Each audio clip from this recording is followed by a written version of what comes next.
Hello and welcome to the American Man Podcast. I'm Isaiah Ritchie, and this is part two of our Overeducated series. Um, so, today I'm going to be diving a little bit into the history of public education in the United States. And, again, I think it's important to start with sort of why I'm digging into this. A lot has been said, recently. About the Department of Education and scholastically where we are as a country, our test scores and things like that. But we're also seeing a big shift in how people view education and what's important in terms of what we're providing for our children. So I think that maybe it's a misnomer to say overeducated. Maybe a better phrase is overschooled. Um, I think there are a lot of ways that we can learn, a lot of ways that people did learn before we had schooling, through apprenticeships, through trades, through job shadowing, things like that. And I've said before, the more education that I've gotten, the less respect I have for those higher education degrees and people with them. I know a lot of pretty, I don't want to say unintelligent, but some people who made it through law school who I don't know if you would want them practicing law. And as the old joke goes, what do they call the person with the lowest grades in medical school? Doctor. So it's one thing to be educated, which don't get me wrong, I fully support educating yourself. I fully support reading books, becoming knowledgeable in the subjects that interest you. But I think our schooling, in particular, has become overwhelming. It has become overly broad. And I don't think the model that we use is particularly useful um, for every student. And that's why I want to address this. Um, I'm not arguing that we shouldn't educate ourselves, um, but I do think that schooling in itself is not entirely indicative of success, knowledge, wisdom, or education. Um, and I think that we're coming to a point, even in our politics, where we've got we hear phrases like the liberal elite, um, and those things are associated with political parties now. And people like to point out demographics. Oh yeah, people who voted for Trump were less likely to have a college degree. Oh, he won the vote of the uneducated people. um, Unschooled, yes. Uneducated, unintelligent, no. I know a lot of people who never went to college and are brilliant people.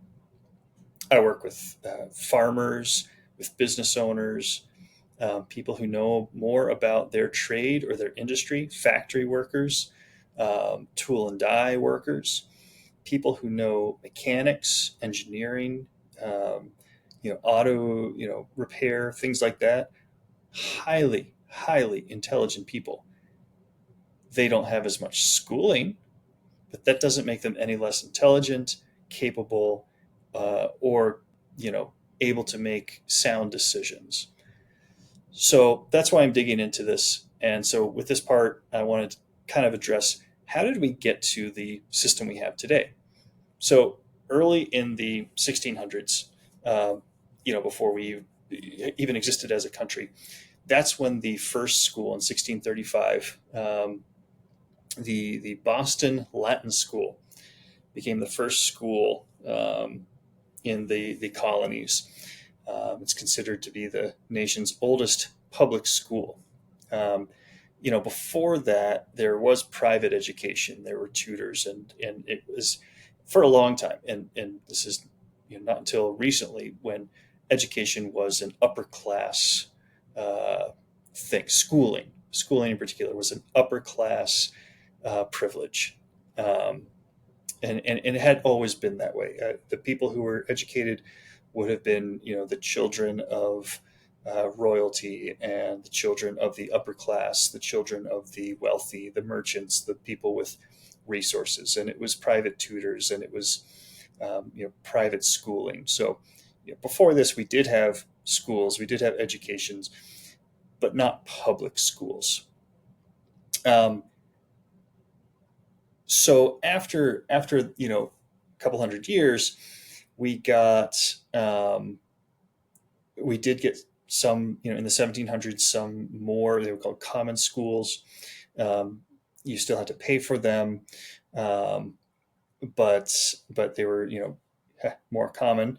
Um, and then we had more people starting to go to school of maybe less means, um, going to school. It wasn't really until the mid 1800s where we started seeing this shift of, we should have public schools available to everyone. Massachusetts in 1837 was the first state to create a board of education, and they started establishing public schools, um, free education for everyone. So that's the start then of this public school idea. By the 1900, school attendance was mandatory for most children up until age 14. Um, by 1918, every state required students to complete at least elementary school. And so then between 1900 and the 1950s, then we had this continued growth of the public schools are required. Before that, you maybe you get till 14, you drop out, you go start working in the coal mines if you're from West Virginia, or if you're in the Midwest, you finish school, and you at 14 you become a farmer. You go start working the farm, or you start working in a factory. So we still didn't have that much schooling that was mandated until a later age.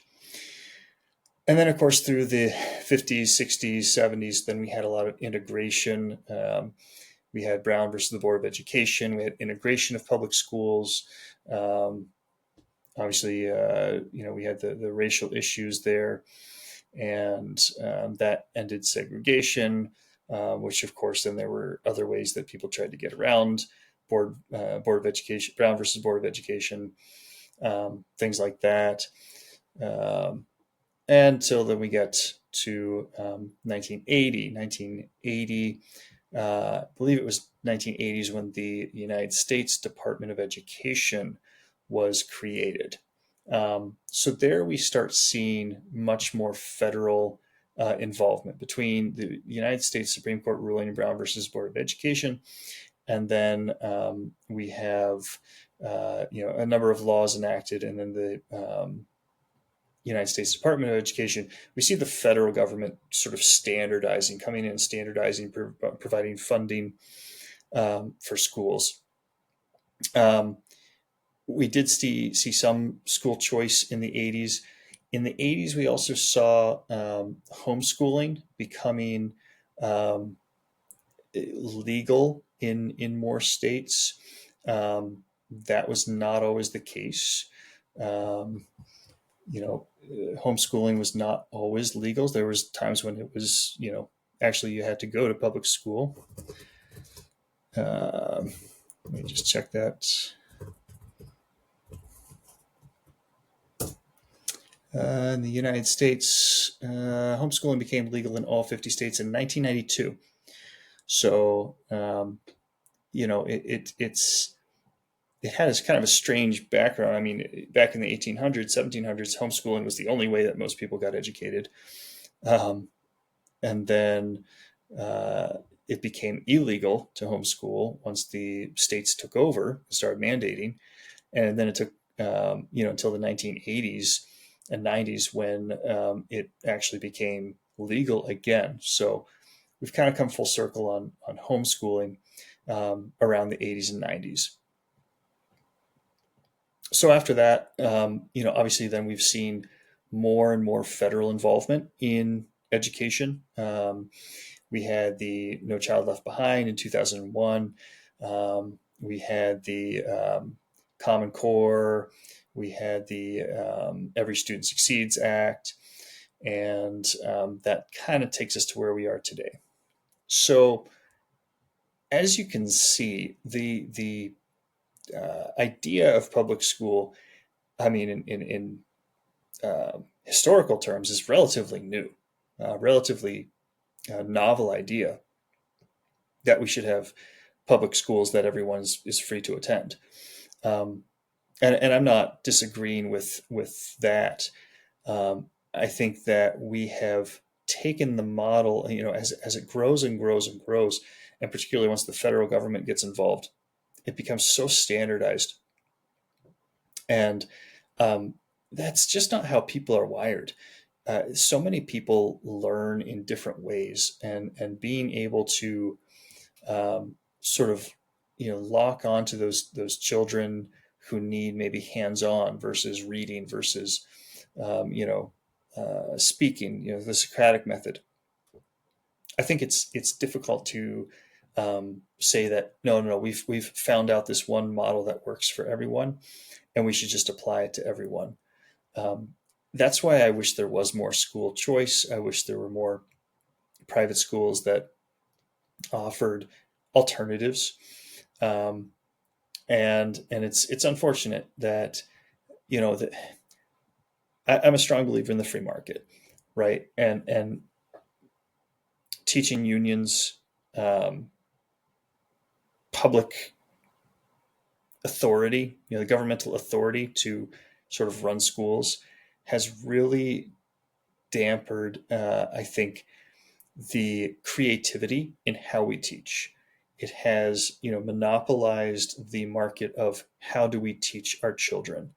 Um, and secondly, I think too many children have, or I'm sorry, too many parents have ceded authority and responsibility of teaching their children to the public school system or to any school system.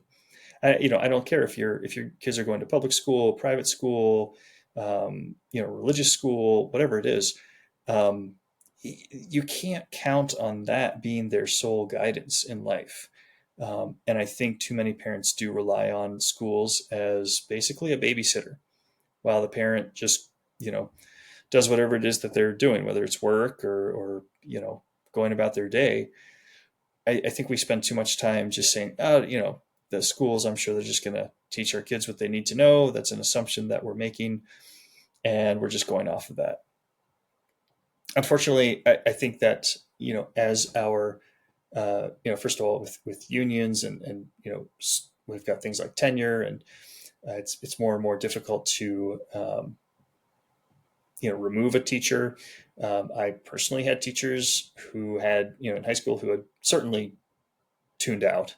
By the time I got there, I had a college professor who, a law school professor, who the class had to write a letter to the dean and say, we're not learning anything because this guy is on medication for some sort of pain or something. I don't fault the professor. I think he was going through some sort of medical treatment or something, but we were learning nothing, and they couldn't remove him. And, so that affects our children. And it's one thing to do that to a class, in law school where they can do something about it. They're old enough to notice that, realize that, and take action based on that. But, we're getting that in our public schools, grade school up through high school. And these kids are sort of captive audiences for them. They don't really know better. Unfortunately, you see stories every day too of teachers who are, I, I think there's unfortunately only several types of teachers. There are the teachers who truly believe that their job is to educate, sort of with an unbiased and just very straightforward manner, but their hands are tied. by the curriculums, by the mandatory lesson plans. And yeah, I remember my dad was a high school teacher, and he had to fill out all these lesson plans for the state, submit them. The teachers have so much homework; it becomes such a drag in their creativity and their ability to, you know, really teach what they think the kids should be learning. Um, is really held back by the state curriculums. Then you get teachers who really don't care. They're just there for the summers off, and however they have to get by. It's not really, they don't care how successful the students are. And then you get people who are, zealots for one particular cause or another, and they feel that their goal in life or their responsibility in life is to, you know, you know, persuade the next generation to think in like manners. I think indoctrinate, I hate using words like that, but that's what it feels like sometimes. That you see teachers who's, they want to mold young minds, um, not just teach them the subjects that they've been assigned. So, out of the three options, only one of them is a good one. And, um, there are a lot of reasons for that. Teaching doesn't pay particularly well. So if you're going to be a teacher, you either have to really believe in the cause, or you want an easy job in your mind that gives you summers off. I mean, it's not like we're getting the, um, the people who maybe would be more successful in other areas. Um, there's an old joke that says those who can't do teach, and that's not necessarily true for all teachers. I have a lot of respect for teachers. I truly do. Like I said, my father was a high school teacher. I knew a lot of great teachers um, in the school system that I went to, but I've seen far too many of the bad ones. Um, and so that's why, I think it's important that we look at our education system, our schooling system, and say, is there a better way? Is there a better way we could be doing this? Is there a better way that we can prepare our children for the roles that they will actually be doing in life? Um, so things like communication skills, things like, conveying a message, or synthesizing information from a usable form. I don't think anyone has ever had to know when Columbus sailed the ocean blue. We memorize things, we regurgitate them, then we forget them. That's how public school typically works. And I don't think that's effective for most children. I don't think that's particularly useful for our futures. So I hope next time to look at, sort of the direction of education, maybe some alternative options and some statistics involved.